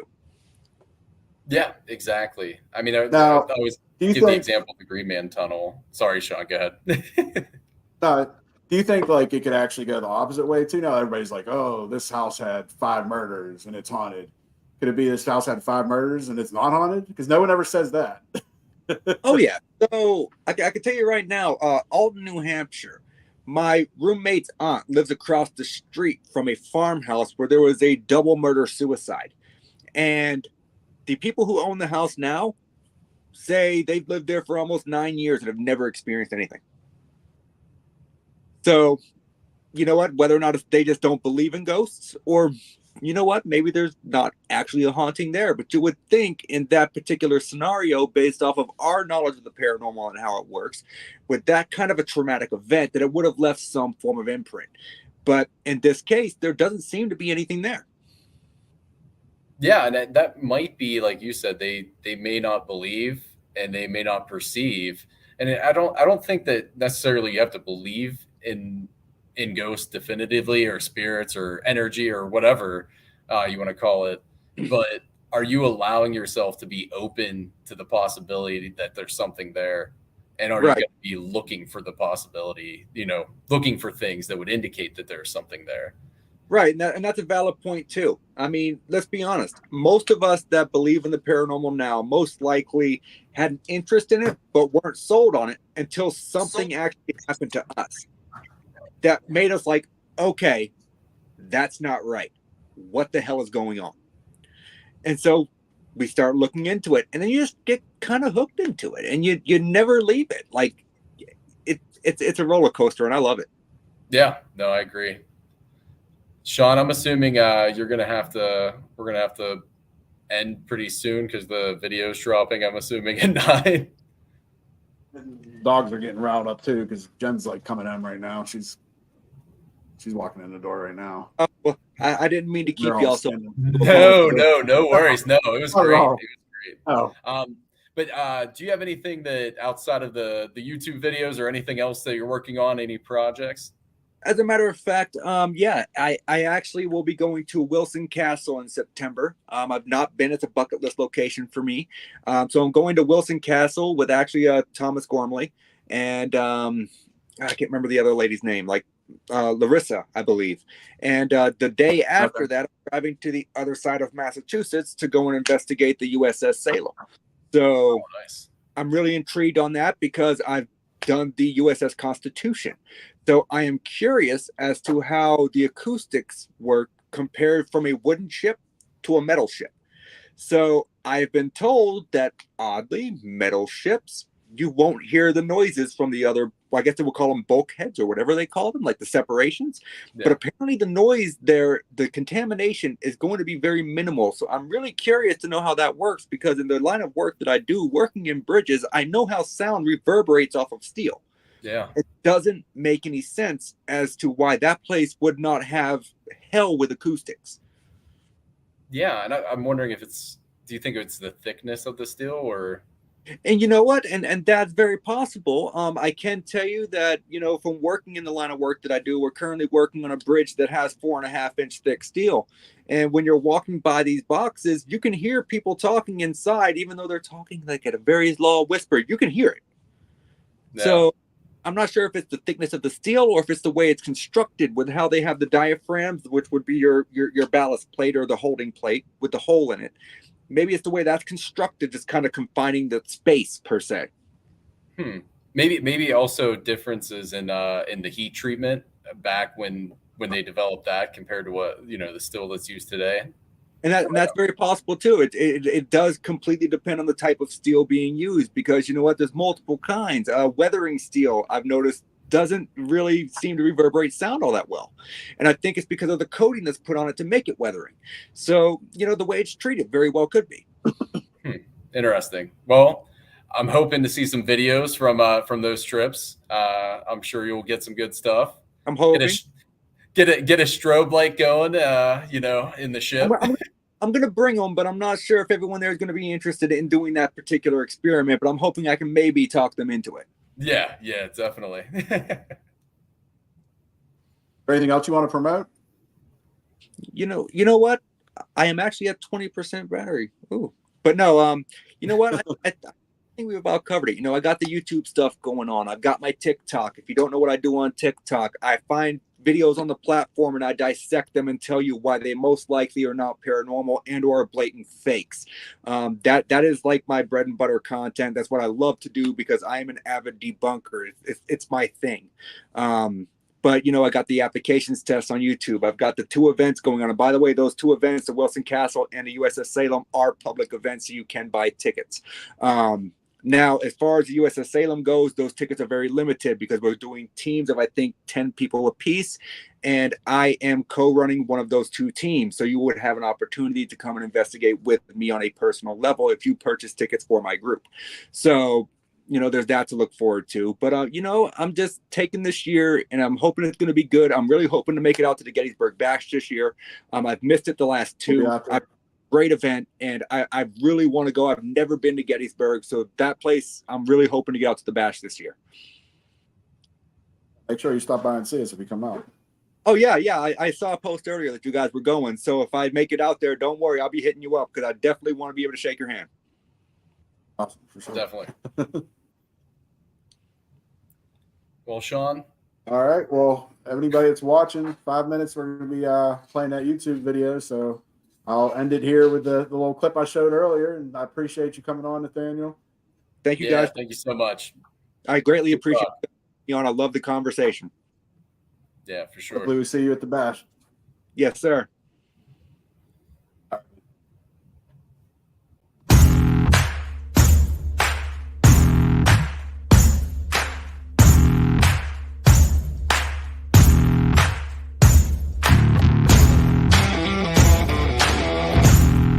Hey guys, today we're in Shepherdstown, West Virginia, which is known to be one of the most haunted, or if not the most haunted town in West Virginia. And our friends over at the Sweet Shop Bakery are gonna let us come in and check things out.